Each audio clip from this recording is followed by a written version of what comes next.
Hello guys, आज हम psychology की क्लासेस शुरू कर रहे हैं। साइकोलॉजी हर एक एग्ज़ाम टीचिंग एग्ज़ाम से रिलेटेड है। अब जो हमारा जो मेन फोकस रहेगा साइकोलॉजी क्लासेस पे वो रहेगा एचटेट पर। जो आज हम क्लास करेंगे यहाँ से ला जितने भी जो एग्ज़ाम हुए हैं प्रीवियस ईयर उनमें क्वेश्चंस देखने को मिले हैं। तो बिल्कुल स्टार्टिंग से हम अपने क्लास को शुरू करेंगे। आज हम क्लास को शुरू करेंगे, यहाँ से हम देखेंगे साइकोलॉजी का मीनिंग क्या है, कौन कौन से जो फिलोसफर हैं साइकोलॉजी को क्या मानते हैं। So let's get start.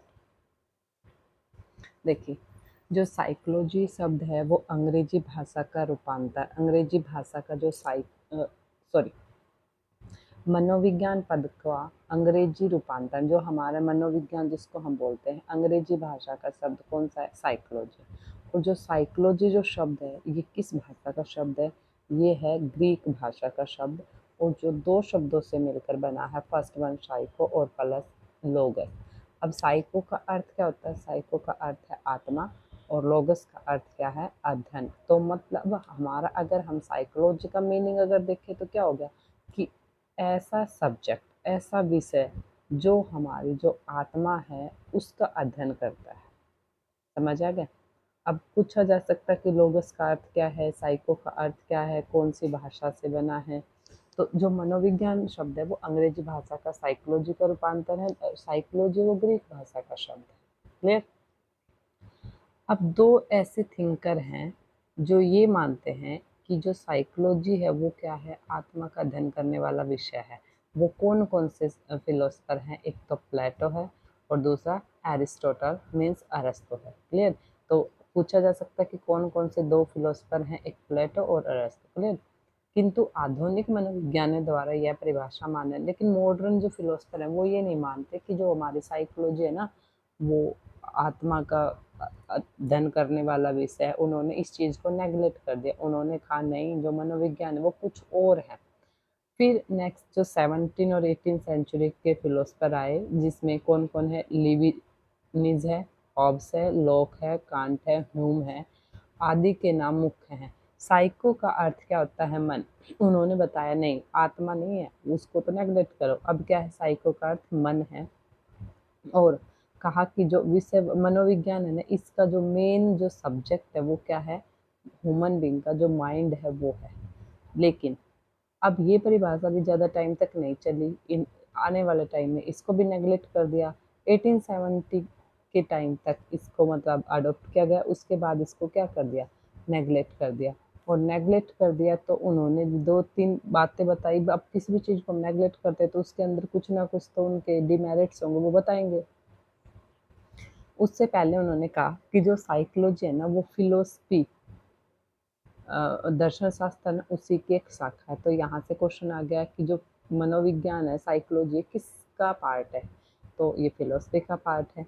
और अब इन्होंने कहा कि विषय वस्तु मन बनी रहे, कि विषय वस्तु उन्होंने बस उसके बिहाफ पे बोल दिया कि साइकोलॉजी फिलोसफी का पार्ट, और फिलोसफी के अंदर इंसान का जो मन होता है उसी को पढ़ा जाता है। इस बिहाफ पे उन्होंने कह दिया था कि जो हमारा साइकोलॉजी है वो क्या है? मन के बारे में अध्ययन करने वाला विषय है। लेकिन इसके अंदर कुछ दोष पाए गए, मतलब डिमेरिट्स हैं। वो कौन कौन से वो हम देखते हैं।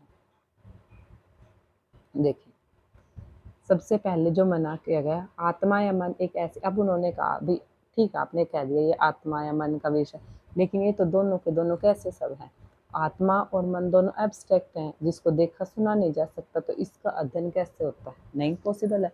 भी स्टडी तो हम उसी की कर सकते हैं जो कॉन्क्रीट हो, एब्स्ट्रैक्ट की तो कर ही नहीं सकते, उसको तो सिर्फ फील कर सकते हैं।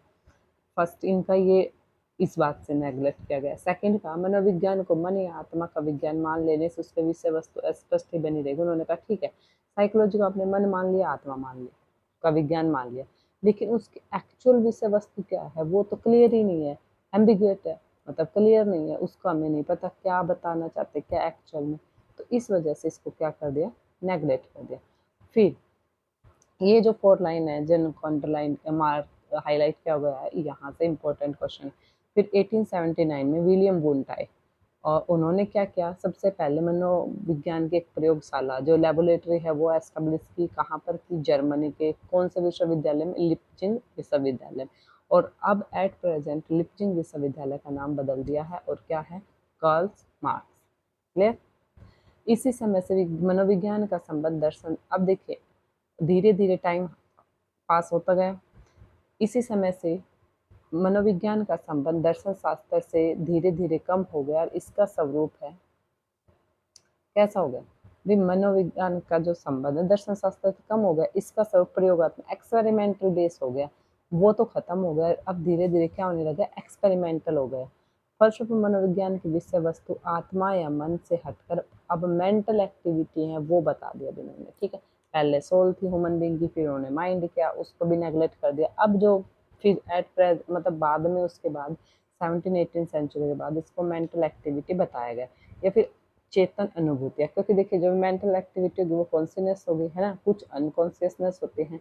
इस परिभाषा को मानने वाले कौन थे भाई, मेंटल एक्टिविटी किसने माना, कोई ना कोई तो एक स्कूल होगा, इनका ग्रुप होगा, वो था स्ट्रक्चरलिस्ट। मेंटल एक्टिविटी किसने माना, स्ट्रक्चरलिस्ट में। अब इस विचारधारा का समर्थन कौन करता था, विलियम वुंट और टिचनर।